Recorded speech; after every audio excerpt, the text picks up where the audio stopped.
We have team coverage tonight on this winter blast with our first alert meteorologists, Aaron Moran and Jeff Ray. They are in the CBS News Texas Weather Center. And starting with you, Jeff, we've already seen some flurries in some parts of North Texas. Snow I can handle, but it's the ice I'm worried about. So are we going to see any ice tonight? Yeah, we're still concerned about the ice.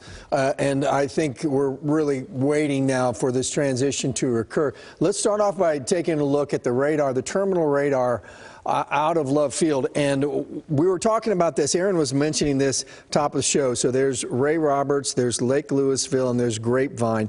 Of course, that's still warm water and the cold north wind moving over that. That's lake effect snow that's reaching all the way down into Arlington. Now, that's happening just at the surface. So let's switch it back over to the main radar out of Spinks. And, well, now we're looking at what's happening way above the surface, or at least at 5,000 feet. And we can see a band of light snow from Decatur, Mineral Wells, back into Denton.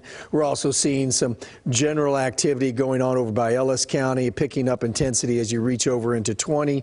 And as Aaron was mentioning at the top of the show, this has been the worry area, the 45 corridor, where we think the most freezing rain is going to fall and produce the most ice on the roads. But there has been cold enough temperatures for everything to stick. We're just waiting for heavier amounts to see if we're going to have these problems. As we look into the high 5 over in Dallas, North Dallas, there were no problems at all on the roads. It's 13 degrees, however, with a feel-like temperature below zero. These are some very cold temperatures. We have the first hard freeze warning of the season for the Metroplex in place starting at midnight, runs to 10 in the morning, because many of these areas are going to see overnight lows. Even inside the Metroplex, they're going to be in the single digits. These are the coldest temperatures we've had in 3 years, as Aaron was mentioning. So all eyes really to the radar. We knew it was going to be very cold, dangerously cold. But how much ice is going to fall right now? Let's bring in Aaron Moran and let's talk about how this morphs through the overnight hours. Yeah, so, you know, the big question and what we've sort of been watching and waiting for is to see a bit more of a transition from these light snow flurries to more of a freezing rain concern. And we're already seeing that in Navarro and Henderson County, a little bit of Freestone and Anderson counties as well. We certainly watch to the south and the east over the next couple of hours. And then I think as we get closer to 2, 3, 4 o'clock in the morning, that's when we'll likely start to see some of this freezing rain, freezing drizzle action closer to the I-20 corridor and into the Metroplex as well. So here we are at 4:30 in the morning.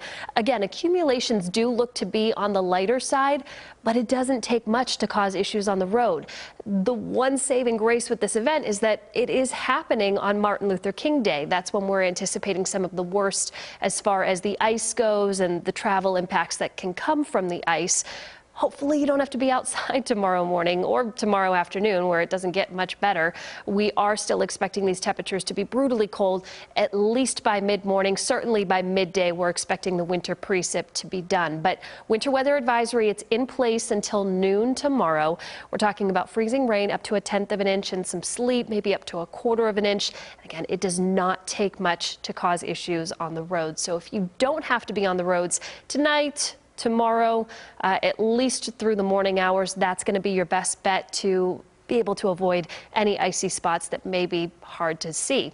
Of course, you don't want to be outside anyway because the temperatures are just so brutal right now. We've got this wind chill advisory. This goes until 12 p.m. on Tuesday. So we're talking about wind chills up to 10 degrees below zero. Currently, we are feeling like 5 below in Denton and Fort Worth. It feels like 6 below in Gainesville, feeling like 3 below in McKinney.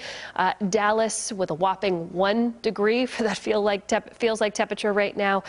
So brutal cold out there. We were expecting that. It's the reason, one of the reasons that we issued the weather alert, not just for today, but into Monday and into Tuesday as well. So you look to the 6 and 8 a.m. hours. That's when we're likely still seeing some winter precip as we go through the morning. Temperatures hovering around 10 degrees, feels like temperatures below zero. As we head into the afternoon and any winter precip is done, we're still expecting it to be mostly cloudy, but hopefully, at least with that winter precip down, we can see temperatures get into the upper teens and low 20s, but the feels like temperatures are still in the single digits and teens at best. We are forecasting a record low for tomorrow, at least tying it. We are forecasting a record cold high for tomorrow. Once we get into Tuesday, we're very close to that record low, and we're very close to that record cold high as well. So the cold temperatures, they are significant as we make our way into Martin Luther King Day tomorrow and into Tuesday as well. Wednesday morning, we're still in the teens. Wednesday afternoon, we finally get above freezing. Sunshine is around 50s on Thursday. It does cool down again on Friday, but we are precip free Saturday and Sunday, Amelia. Temperatures in the 20s in the morning and afternoons in the 40s.